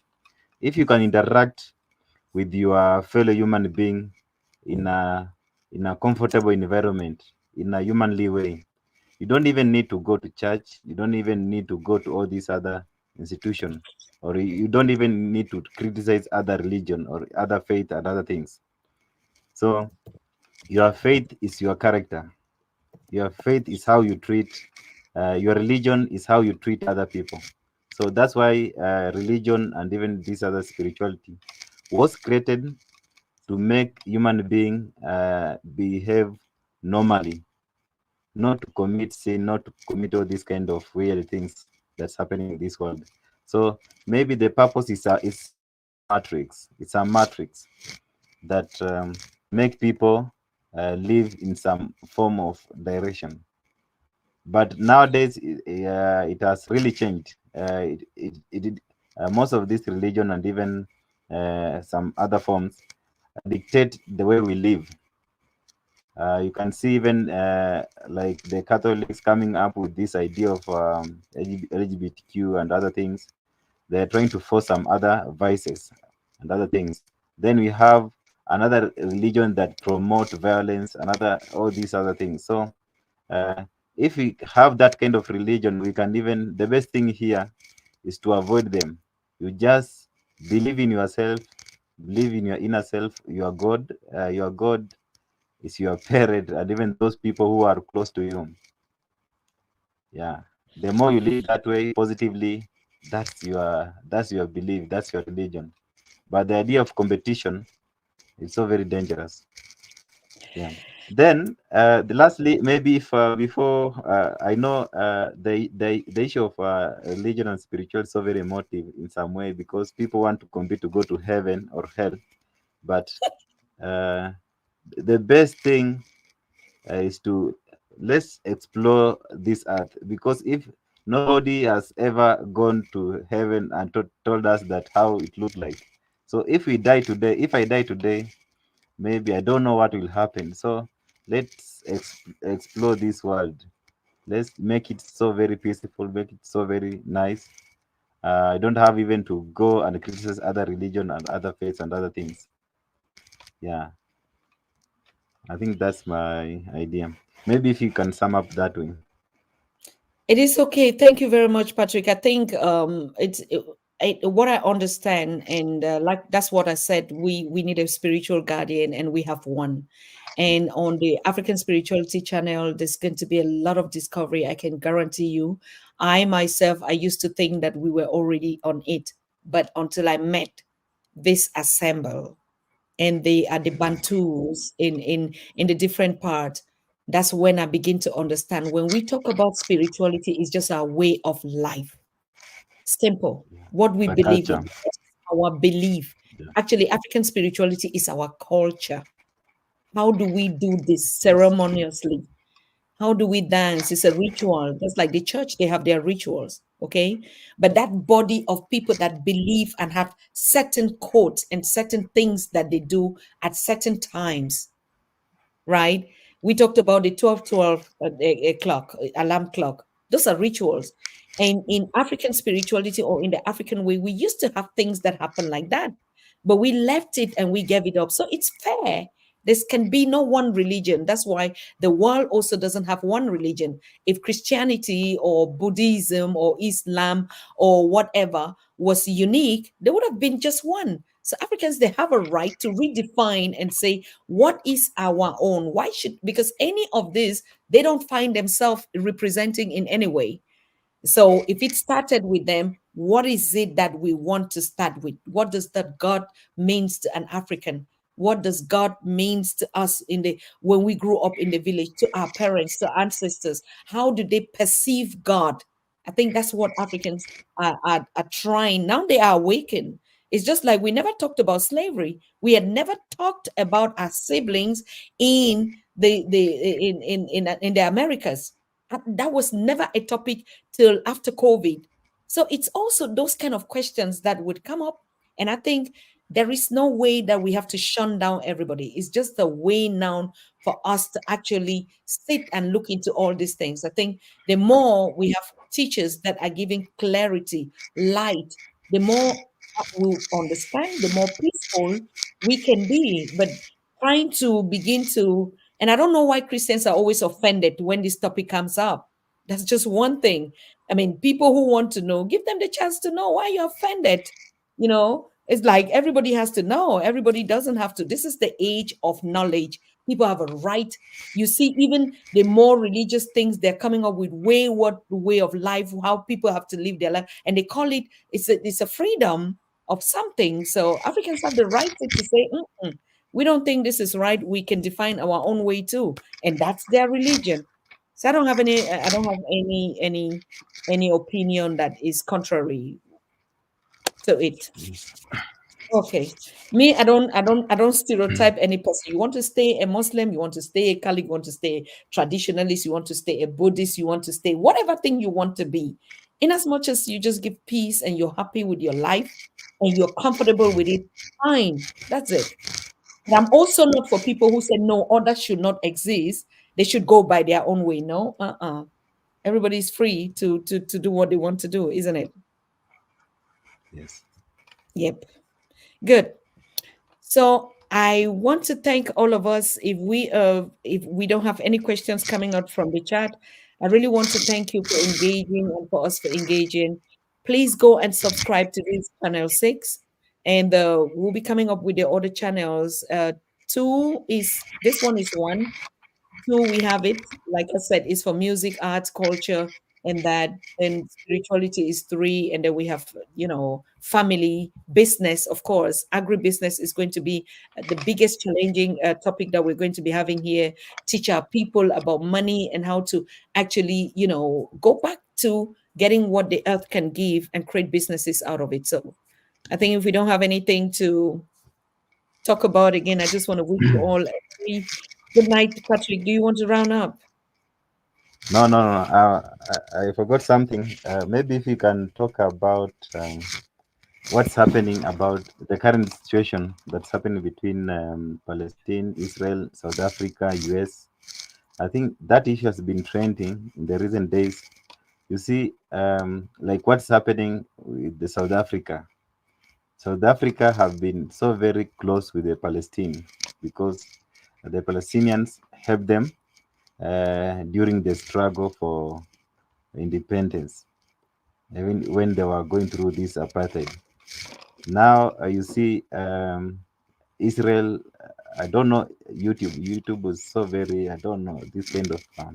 These platforms are so very dangerous in some way. Sometimes I need to gauge myself when how I should speak because of some factors from the YouTube and other platforms. So you see, US supporting Israel, and they don't have that shame. Then supporting somebody who is killing another person or somebody, all this kind of so it's so very painful. And then I'm told that US being the superpower is trying to initiate some form of sanction to South Africa. And there's a Minister of Foreign Affairs or somebody who is so very vibrant. She's a lady, very powerful. He's so the way he speaks for the interests of the Palestinians. He's a South African, and most South Africans support, you know, that kind of freedom for the people of Palestine. In as much as the Israelis deserve their place, they should also respect humanity in some way. So you see that kind of tug of war, US having all these resources and all that, they can just decide to impose some sanction on some other countries so that they should not do some other things. So, for example, the US trying to initiate some sanctions because Uganda refused to embrace the LGBTQ. So it's a form of a matrix whereby somebody wants to frustrate you because you are very poor, you don't have resources, and they have. So that idea of colonization is new. I don't know this method whereby you use resources to frustrate other nations. It's something that we maybe in future we will have to explain, to discuss about it. Although because of time, maybe we'll discuss it in future, or any other guests who will come. They need to explain this concept of what's happening between maybe US trying to use their powers to frustrate African countries for them, frustrate them into submission so that they can achieve their objectives. Yeah. It and I understand the point where you're coming from. I think those are things that we already listed. Patrick can say Yeah. we would tactfully and strategically go on this, but these are really critical, and it's not in our light to just Yeah. subconsciously or lightly handle topics like this. I think we'll So very get dangerous. Even this place, yes, um, even on we'll get YouTube, experts. it's become so very dangerous. We'll, Yeah.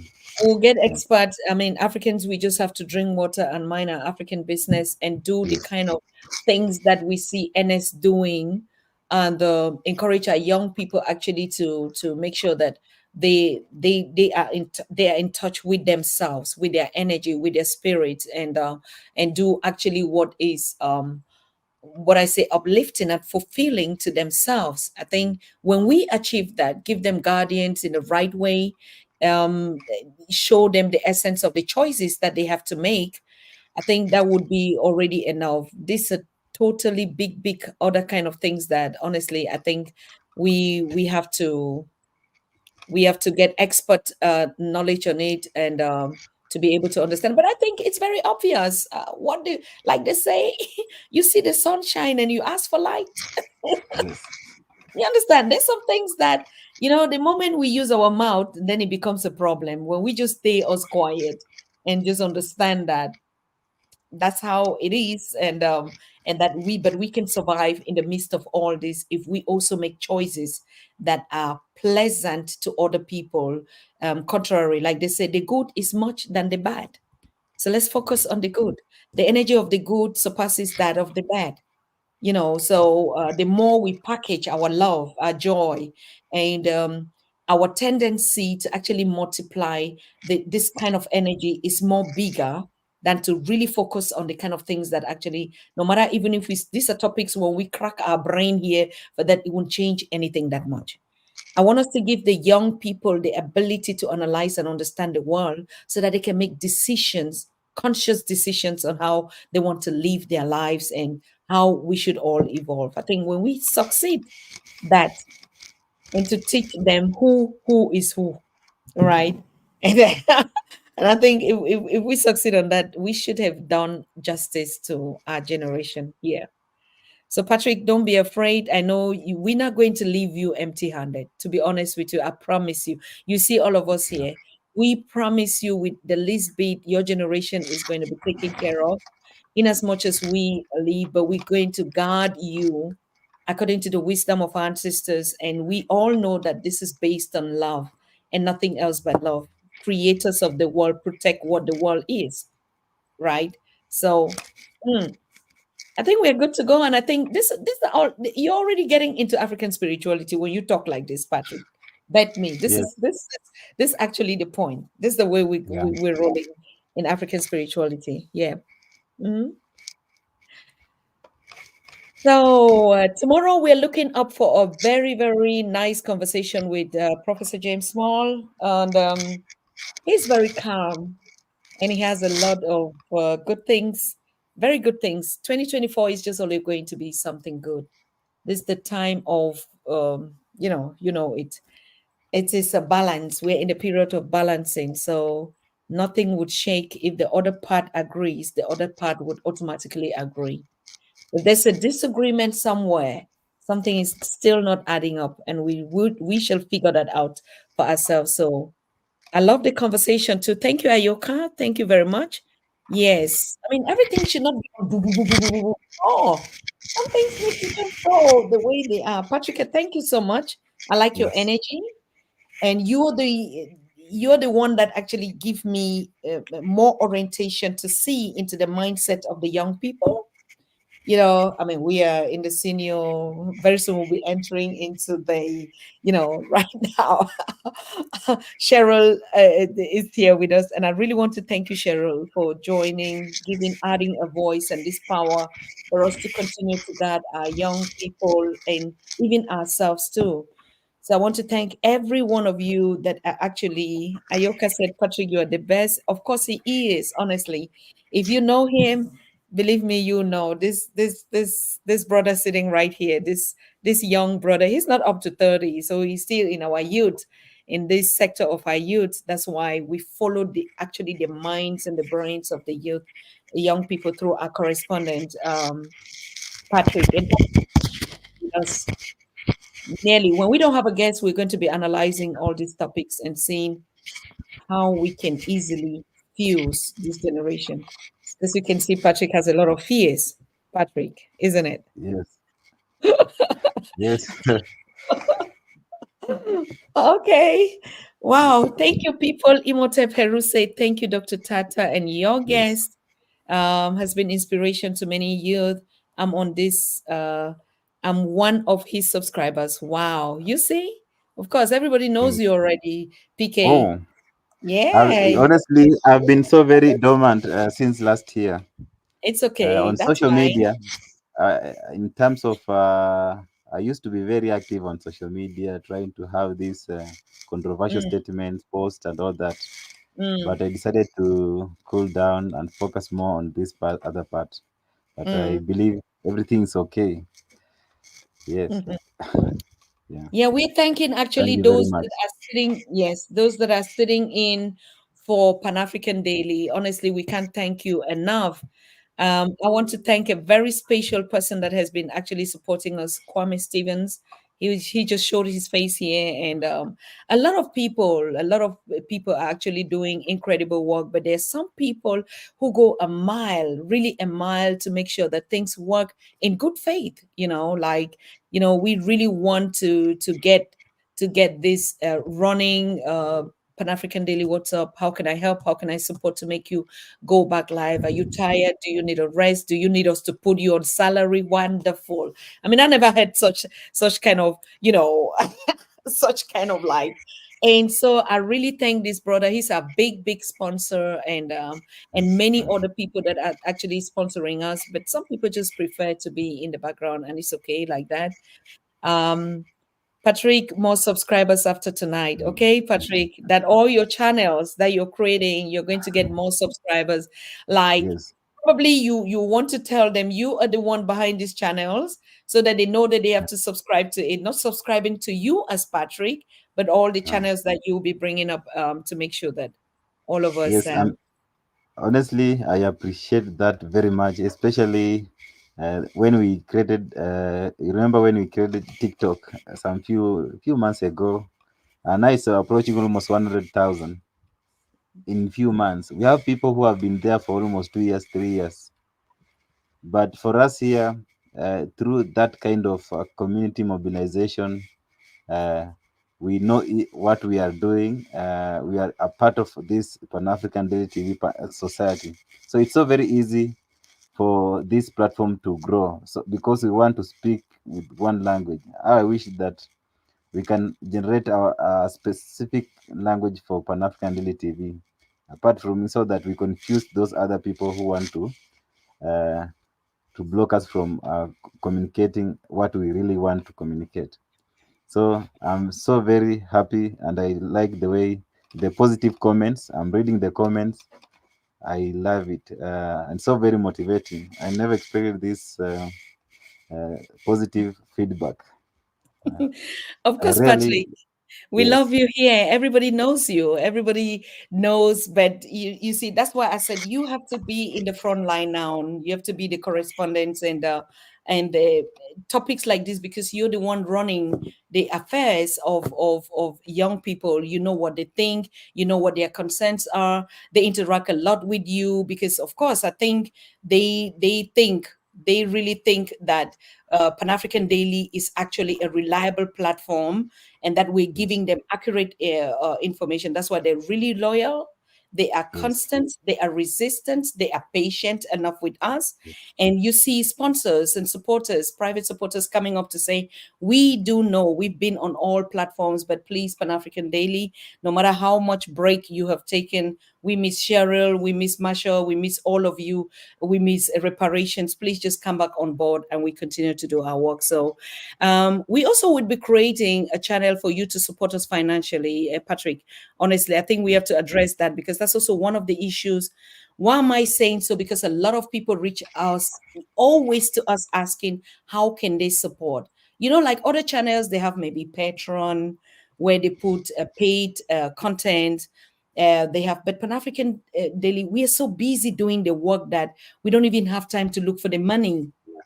We're just busy because the work is too much for us to be busy trying to create these channels, trying to host, trying to put content on it, and then try to take care of even our own private lives and sometimes just chill back and have a mental break. Yeah. And but Africans are looking for way to donate, to give us money, to say we understand, but they don't have the possibility because now all the support that we have is blocked. We had subscribe followers, everything is cancelled, everything cancelled, everything cancelled. So I don't know if we'll have to look for a means to give you the opportunity to support us. So thank you very much for that concern. And yeah. Oh, Patrick, they're asking if they can have your link. This is the link I keep putting here, channel 6, channel 2, channel 3, and the other channels are coming up. Reparation. I think you just subscribe to that. That's the link I keep putting here. First of all, you all relocate to this one, channel 6. Okay. And then we will, because it's coming from me, um, um, doesn't mean that I'm the one that is creating it. I'm just hosting people that are Yes. bringing us all these good vibes. And like I said, Patrick is a co-founder of Pan-African Daily. So yeah, we're gonna be doing the online face business together. Yes. So I think we have 1 minute to go. Honestly, I don't want us to pass a 2 hours conversation. This particularly, we're going to have more heated conversations this weekend, and yeah. Yeah, I think it's talking about Swahili. In Kenya here, we know Swahili, so that's a privilege. So, baby, I remember there was a time Maponga came up with that idea of having weekly teaching of Swahili language, becoming, I don't know, but I believe in future as we move forward, it, understanding Swahili is so very easy. So it will reach a point whereby every person will be speaking about Swahili because it will be one of the most common language for Africans, especially. Mm-hmm. Yeah. Wow. John Africa is saying he's actually observing the subscribers on Channel 6, and there are Oh, 46 that's fixed. subscribers now. That's yeah. That's very slow. I think a lot of people are still going to be trying to. Oh yeah. Cheryl is asking, Patrick is co-founder. Wow, beautiful to know. Okay. Yeah, sure. Of course, co-founder, we started all the platforms together, and he's doing the social media work, and I'm doing the hosting work. So it is okay. It's okay to That's call you a co-founder, isn't it, Patrick? that's so you for me. Maybe I can just be I'm part and parcel of this growth. We are all co-founders in some way. Mhm. Yeah. Okay. Patrick doesn't want me to give him that title of being a co-founder. But I mean, when we say co-founder, all of us that started on this journey together, it's just that most of us that are going on the content, context, Yes. information, bringing it on the platform, look for speakers and blah, and do this and all these managerial and leadership positions that we're doing here on the Pan-African Daily. Of course, it is. And I think, Patrick, you need to be proud of your engagement, okay? Yes. Don't be Yes. scared of being a co-founder. You are. Oh, that's a You privilege. are. Yes, it's a privilege, of Take that. course, for all of us. Yeah. Yep. Good.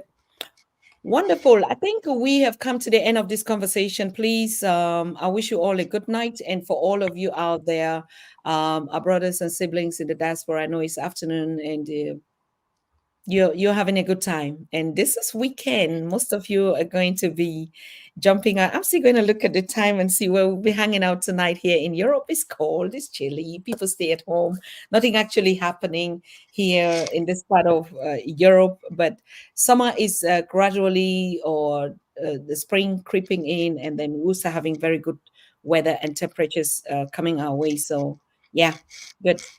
And I wish you a good night, Patrick. And what time is it out there in Kenya? I guess. Uh, 12 a.m. We are on Saturday already. Oh, you're already on Saturday. I'm so Yes. sorry for keeping you No, all I'm this. okay. I'm okay. Okay. I'm okay. Because You said the TikTokers are already getting impatient because of this backslash. I think probably, I don't know. I can promise you, if we can jump on that tomorrow before the show with Professor James, I'll let you know. Okay. for the TikTokers, Yes. yeah, if you go live, I'll connect it. It will. They'll still get it. It's just that now that I'm live, there's no way I could share the stream directly to them because Okay. we are speaking. But tomorrow, if we'll have a conversation with Professor James Moore, I'll connect directly. The conversation will be live on Facebook, YouTube, and on TikTok also. Okay. Wow. Yeah. So there's no reason for us to do another TikTok quick show, right? Yeah, no. Everything is okay. So you'll be focusing. So those people who are interested in on YouTube and everywhere, but this one is okay. So no one will be left behind because there's no way we could create a TikTok channel with 70,000. Then they miss this information. So Absolutely. YouTube we have, Facebook we already have there. But if they feel so very comfortable on YouTube, they can still click the link and follow and also support in some way. Yeah, because we passed 50,000, isn't it? When you hit, I think how many thousand, TikTok opens up the doors for you to be able to, Yes, yeah, and and wonderful. it grew very Congratulations. fast, very Yeah. fast. That's the spirit. That's the new spirit of Africa. Africans are aggressive in their development, and we're really, really proud and thankful for that. Thank you, Yusufu, for watching. And I think you're watching us from, I don't know where, but thank you. You showed up your face, and yeah, we appreciate you. Okay, much respect out there to you people. So tomorrow, same time, we'll be having Professor James Moore. If something changes, anything that would change tomorrow could just be about the time because it's confirmed, and we are going to actually make sure that we are on this. Okay. Hey, what is the PayPal link? Thank you. Wow, that's so incredible to ask. The PayPal link is rolling on this board here. I think it's the same email like Pan-African Yeah, Daily TV. See, yes. that's a big sponsor right there. The Yeah. main sponsor of Pan-African Daily TV. Pan-African Daily TV at, let me Gmail. just put it, gmail.com. That's the PayPal. Okay. So you can already save it and put it, all of you just save it. And because I hear this question a lot of times, PayPal, this and that. I think for now we have just PayPal, as a matter of fact. We don't have anything. And yeah. So do we say we leave ourselves and we see us tomorrow? I cannot wait. I cannot wait. Okay. So we see us. Good night, Patrick. Go to Yeah, bed. thank you very much. And also, Carol, everybody out there. yes, I appreciate them for taking this time. You know, it requires a lot of courage, a lot of patience, a lot of everything for you to be here, to listen to our conversation here. So, thank you very much for making this platform one of the best around the globe. Okay. Wonderful. I'm just getting a message from Brother Rutendo. Yeah. I mean, all of you, you Oh, know, Rutendo, it's been a while, a damn yeah, while. long And time. he's like, he can't wait to be with us on the Pan African Daily. I just got the message in my box right now.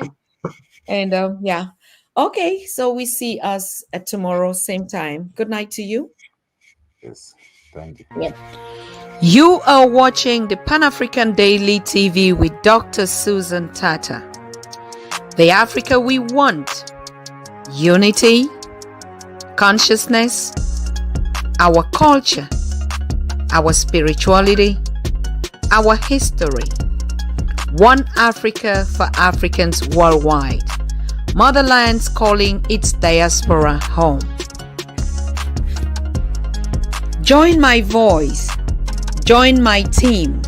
Join my campaign. Campaign 21 hashtag 1 million subscribers on the Pan-African Daily TV YouTube. Be a volunteer. Apply now. Be the new Africa.